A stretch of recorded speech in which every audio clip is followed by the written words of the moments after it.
Gusto kong kumain dahil nagugutom na ako.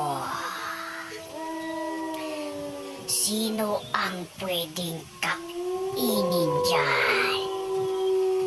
Sabihin nyo lang sa akin at pupuntahan ko ngayon din. At kung may mga anak kayo na makulit at matigas ang ulo, ibigay nyo na lang sa akin.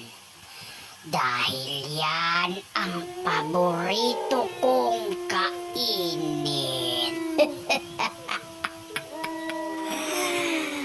Ipakain nyo sa akin ang mga batang makulit at matigas ang ulo.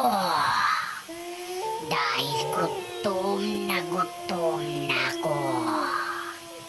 Ilang araw na akong hindi kumakain.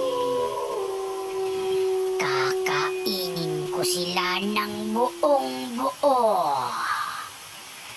Pati ang kanilang dugo. Iinumin ko rin. Kaya ikaw, bata, humanda ka sa akin. Dahil ibibigay ka na ng iyong nanay sa akin.